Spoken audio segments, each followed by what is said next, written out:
Minnesota Original is made possible by the State Arts and Cultural Heritage Fund and the citizens of Minnesota. On this edition of Minnesota Original, Pamela Sukhum's natural and mystical paintings are inspired by her connections with cultures around the world. Visual artist Terrance Payne creates vibrant portraits with colored pencils and oil pastels. And the vintage Afro-Latin ensemble Malamanya performs. These artists and more, now on Minnesota Original.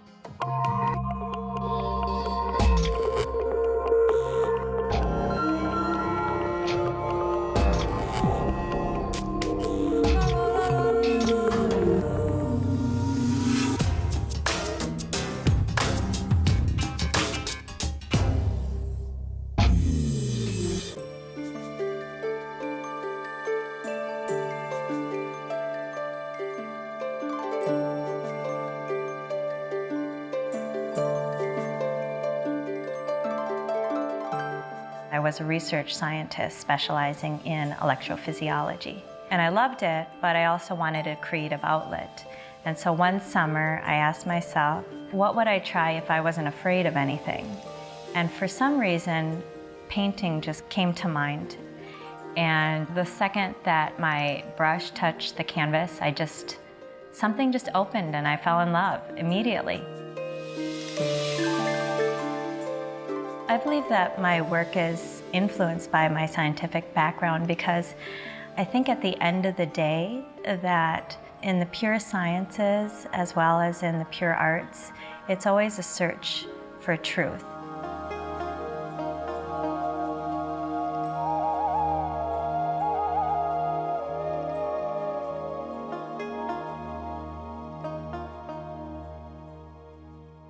So the first thing is I'm just going to be brushing yellow on the canvas, so it's pretty straightforward.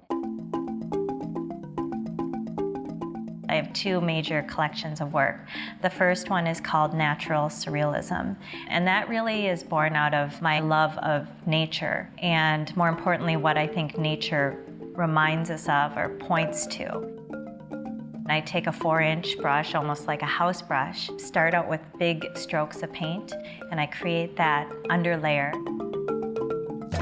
Over that, I'm adding a medium to kind of create almost like a slippery layer. And then over that, with the 4-inch brush again, these big sweeping motions of red, and then layering in deep crimsons and deep purples over that. So I keep layering up the paint.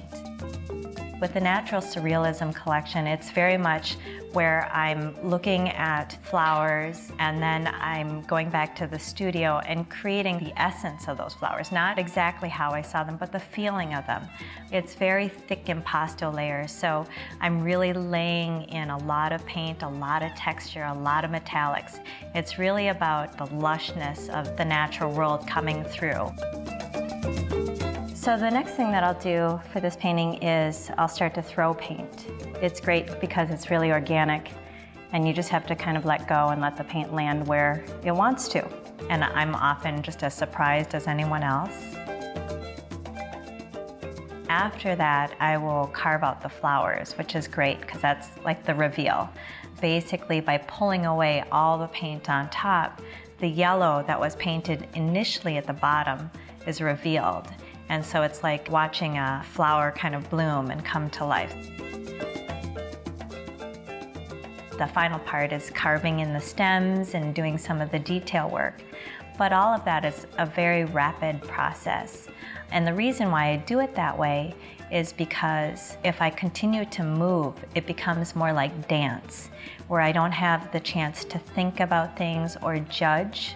My goal when I'm starting a painting like that is just to get myself out of the way and let whatever needs to come through, come through. And so I really see that part of the painting as just one big leap of faith.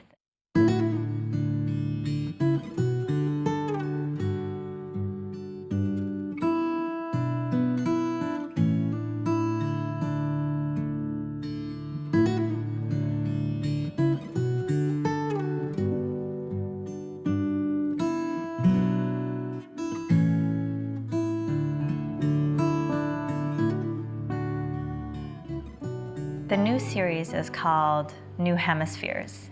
You know, we usually think of there's a left hemisphere of the brain, there's a right hemisphere of the brain, there's an eastern hemisphere of the world, and there's a western hemisphere. But what if there's actually more than that, more than what each of us has thought has been possible in our lives? And in a time where so many people have to redefine their lives, I think that these pieces are a reminder that there's a lot more possible than we thought. The New Hemispheres pieces, that's actually layers and layers of spray paint and then moving in with very fine brushes. It's just a very different process.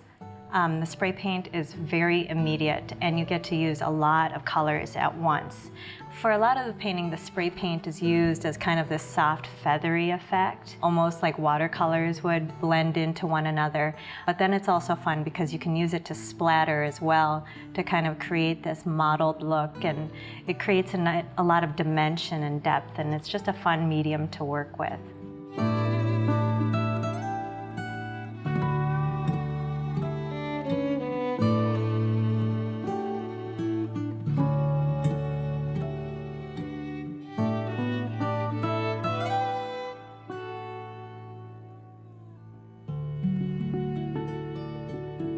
There's a John Muir quote that says, "Everybody needs both beauty and bread."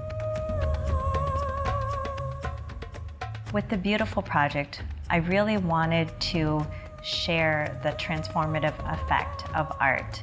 And so we went to refugee camps in Chad and Darfur, and we worked with the children in the refugee camps there, both bringing them the beauty and the bread. So there was medical and food as well as art projects so that the children could express themselves, tell their stories, and begin to have tools to transform their lives through the vehicle of art. We just gave them a simple number 2 lead pencil and a piece of paper, and we said, draw whatever you want. And as soon as we said go, for 3 hours, their heads were down. And we realized in that moment that these kids were hungering for something to engage in. And yeah, something where they could create something that was just for them.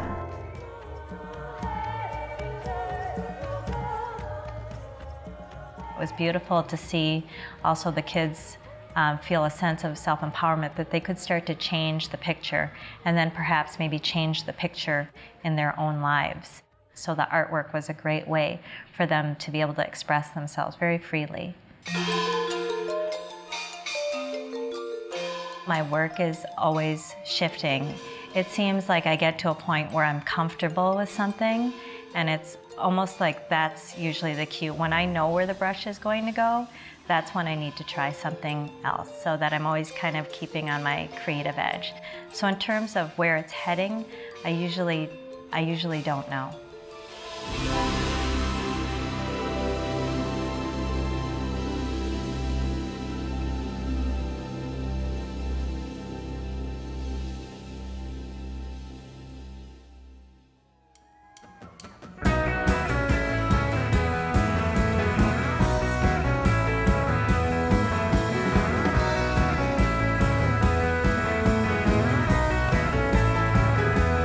Some is good and some is bad. Brother, keep your faith on hand on every side. On each street corner you will find there are people in this place on every side. Now there's a Baptist ministry in the churchyard down the street on every side. On each street corner you will find there are people in this place on every side. Ain't you know what to do tonight, honey? Ain't you know what to do? Ain't you know what to do tonight, honey? Ain't you know what to do? Yeah, there's a bar made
The way that I would describe hip-hop dance to someone who has never seen hip-hop is I probably wouldn't use words. I'd probably give them a little physical description, like there's some of this that happens, boom, boom, bam, bam, boom, boom, bam. There's a little bit of this, boom, what, God, boom, bam. There's some of this, boom, boom, you know, I mean, that would be like a rundown of like all the range of movements.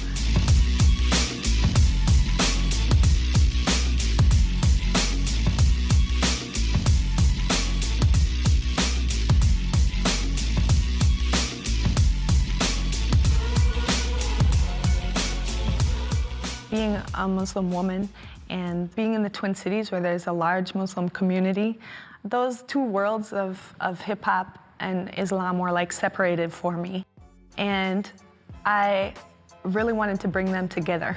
Because I've been making these really fun dances and I was playing with, you know, different styles within hip-hop and creating work. But a lot of it didn't say anything. Making this piece for the joint project, We're Muslim, Don't Panic, brought together my two worlds. Frigid, frozen, Minnesota, chip on his shoulder, sick sleeping on a bougie sofa, unwanted visitor in a different culture, missing home and can't go, they civil warring. Listen, soldier, forget getting over, prison sit around the corner, homelessness even closer, kids with similar skin color still don't want you, spinning in culture, cause they've been here longer. Visually, I knew that this image of us in the full abayas with niqab, which, you know, covers our face, was going to be very powerful for people to see. And from an artistic standpoint, very cool for popping. It looks really awesome when you pop in this outfit. And a lot of people said after they watched it, man, it looks like that movement belongs in this outfit, you know?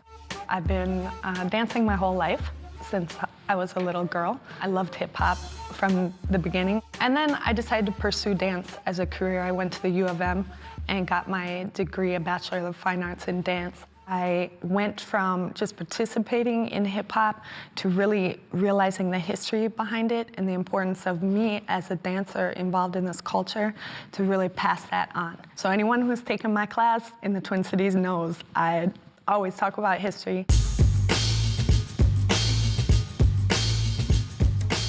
The start of hip-hop was in the Bronx, New York, during the late 70s and early 80s. And it was really from the streets. It was from, you know, the people living in the Bronx, which it was a melting pot there. So you have a lot of different cultures influencing this dance.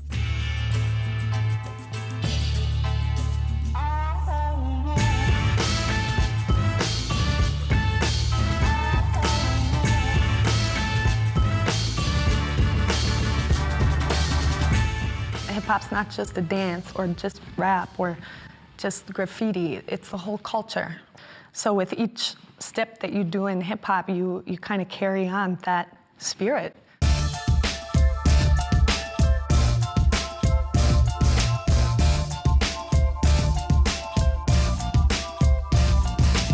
During my time at the U of M, I learned these different concepts from these great teachers and just like how to take a movement phrase, you know, a string of movements and build upon them and turn them around for the audience and change the viewpoint of it. All of that helped me with hip-hop then because I knew how to take hip-hop and put it on a stage because that's always the hard part with hip-hop.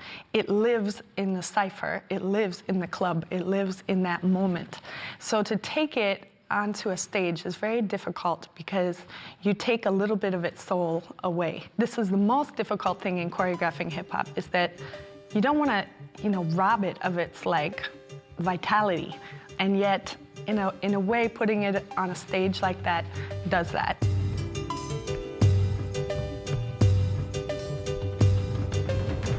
Being an educator, I've always been very, very focused on girls, you know, on like giving them self-esteem and helping them like be positive. You know, how do we take these little girls that are in 5th grade and they think being a hip-hop dancer is shaking their booty and, you know what I mean, and like wearing little booty shorts and whatever. How do we like show them how to break dance, you know? How do we put them onto something else that's positive, get them excited about that, and how do we build their self-esteem and take it away from just being pretty, but take it to being intelligent and being able to say something and what's your viewpoint. I still want to create more work that's personal, that has a message, that can communicate something powerful, that influences people, while being true to the roots of hip-hop dance. I always want to be true to that. Nobody to blame, it's just how I go.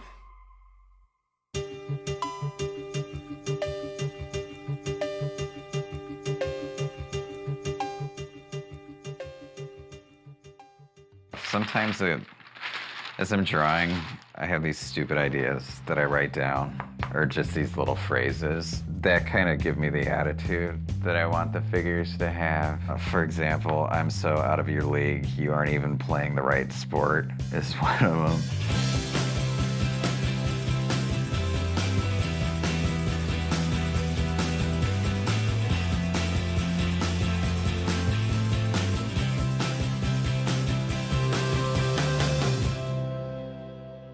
When I was in school, it was like everybody wanted to be a painter, and I didn't have the patience to wait for paint to dry. This is a drawing with a lady covered in squirrels. Wearing squirrels as a coat that kind of I was playing around with and has gone somewhat awry.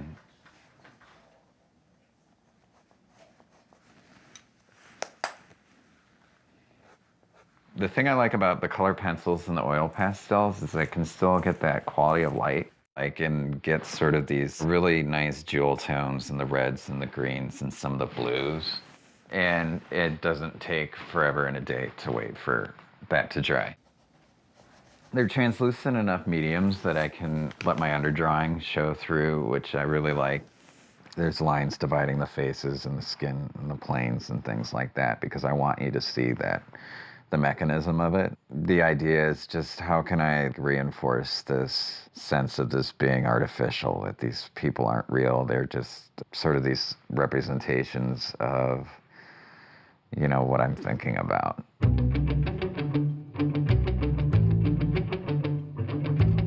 Sometimes I'll start with a phrase that I've been kicking around in my head for a while.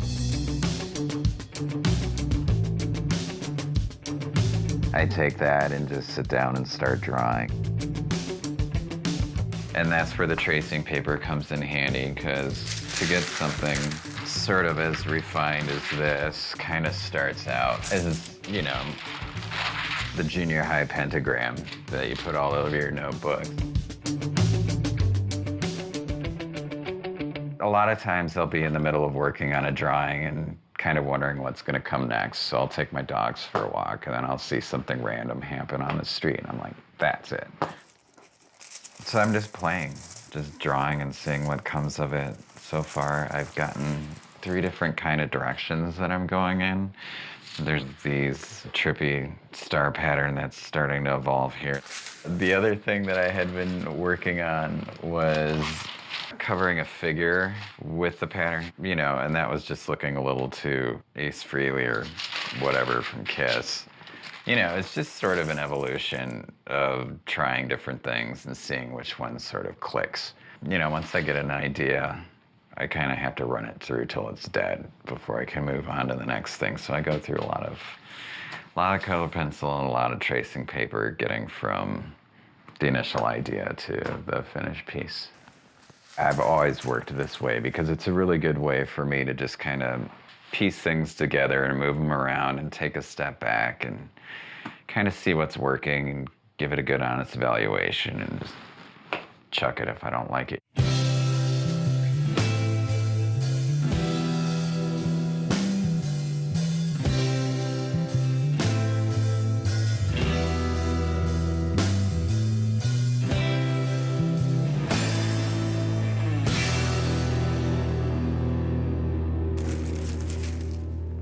When I first moved to Minneapolis, I got into the State Fair exhibition. So I went down there for an afternoon and I just kind of hung out by my artwork to listen to what people would say about it. And it was pretty enlightening. You know, that's kind of something I don't think a lot of artists talk about, is the feedback that they get from their audience. I think a lot of people would like to say that they work in a vacuum and it doesn't affect anything they do. But it's really something that I think about because I'm not making it for nobody.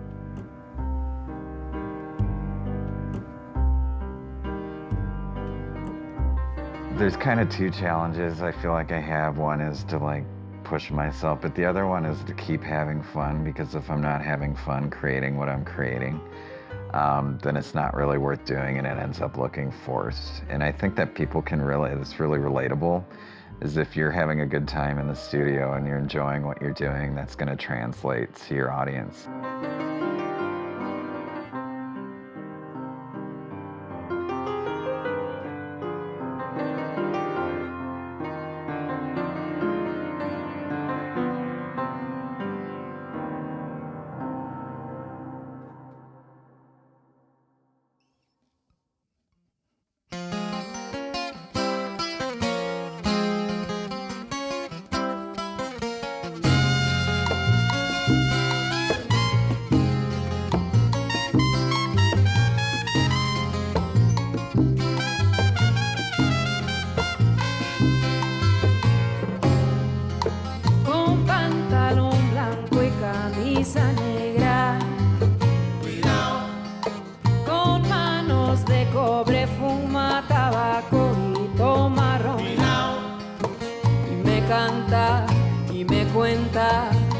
Sus deseos, linda mi linda, aprende de mis errores.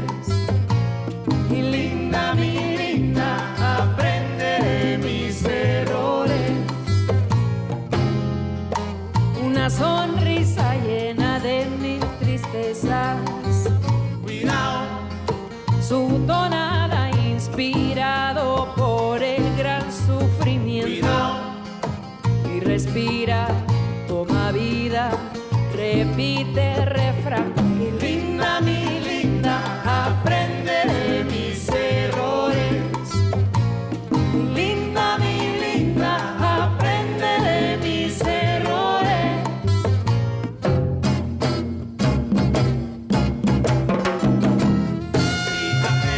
Hay que se fija en lo que no dice. Hay que mira a la niña y aprenda mi linda. Fíjate bien en lo que no dice. Hay que mira, mira, mira, mira, mira eso.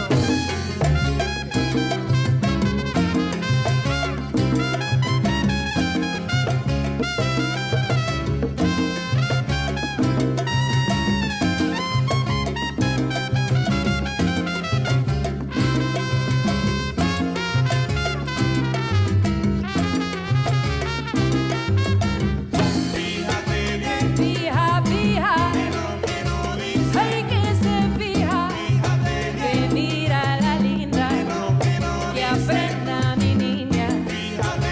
Fíjate bien lo que no dice. Fíjate bien lo que no dice. Lo que no dice, lo que no dice, que aprende de mí, de mis errores. Ay, de mi historia, de todas mis penas, que se aprenda la linda, la linda, la linda, eso, ay, lo que no dice, es lo que no dice.